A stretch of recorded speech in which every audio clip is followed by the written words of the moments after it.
Hello everybody and welcome to this video. As we near the end of 2020, I thought it'd be fun, especially as 2020 has been a difficult year for a lot of people.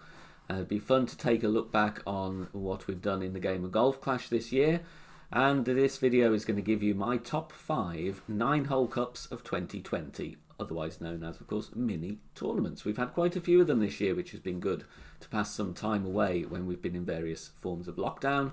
So I'm going to run down in order from 5 right to my favourite one, number 1 at the end. But before we start, please do let me know what your top 5 will be in the comment section down below. Do you agree with my choices that I'm going to reveal to you now? Be very interested to find out. And finally, if you're new here or if you're a regular, please do hit thumbs up on the video. Make sure you subscribe to the channel and get that bell button switched on so you get notified when we upload new content. Okay, let's go then. Let's find out what my choices have been for the top 5 mini tournaments. So starting at number 5, I've picked the Sakura Hills 9-hole cup, and we played this back at the end of August this year. Now, why have I picked Sakura Hills? Well, I've actually gone for this because we don't usually see many of the Sakura Hills holes in regular tournaments, and especially not a full 9. So even though this course is on Tour 3 in Tour Play, it's always been on the lower end of the tours, it does actually present a good amount of challenges, especially from third tee. So that's the reason I've included that. You know, like I said, a lot of people now higher up the tours kind of tend to forget about Sakura Hills, but I do think there's some interesting holes, and I did enjoy actually playing a full 9 of this course back in August.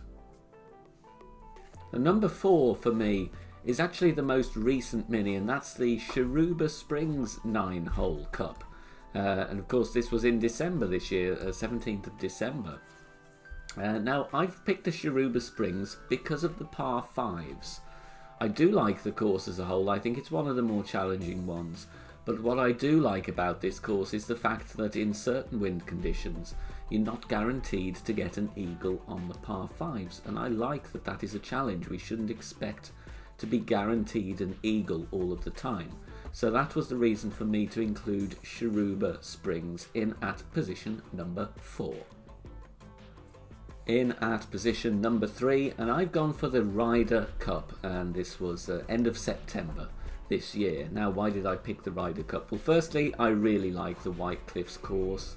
I think there's some very challenging elevations to deal with on this one, and you've got to be accurate in your gameplay as well. So I always enjoy when we get White Cliffs holes in any tournament. Secondly, why else would I pick the Ryder Cup? Well, I like the fact that it was something a bit different, and we are kind of tying into real golf as well. So I enjoyed the fact that they'd used, teamed up with the Ryder Cup, used the branding, and also, even though it didn't really change our gameplay, I liked the variety in the fact that they added in some banners and game screens, television screens on the course as well. Like I said, it didn't really affect me during the tournament, but I thought it was a nice extra touch, and tying in with the release of the Ryder Cup ball as well, I thought this provided a nice bit of variety in the game when we had this mini tournament. Okay, in second place then, I've gone for the Gakasho 9-hole cup, and the reason I picked Gakasho here, it's a course I know very well. Of course, it's been in Tour 10 for a long time. We played this mini tournament middle of November. But the thing I really enjoyed on this one was doing 2 accounts in Master, but I went completely free to play. So I only ever used at most a Kingmaker and maybe the odd Berserker. The other thing that I really enjoyed on this one was that I was able to use the practice mode, which is not something I would do for a regular tournament. But on this one, because I knew it so well from second tee, I thought I would use some tokens, practice the par 3s from third tee, ready for Master, and I did get some really good adjustments on the par 3s with Kingmakers and even a Katana. So it was really good fun for me to play a course that I knew really well, but not actually spending any premium balls. So that's the reason that I've included the Gakasho 9-hole cup in at position number 2. And finally, time to reveal my number 1 9-hole cup from 2020. Now, what do you think it's going to be? Well, cast your mind back to May 2020. May the 7th is the exact date. And we played this. The Origin Links 9-Hole Cup. So, you might ask, why have I picked this one? Well, the reason is because of one course in particular that was featured. That's the first reason. And that would be the Porthello Cove. We did have some of the Porthello Cove holes, but also the fact that we had a mixture of courses, which is not something we usually get in a 9-hole cup. As you've seen from my previous examples, they've all been a full 9 of a course.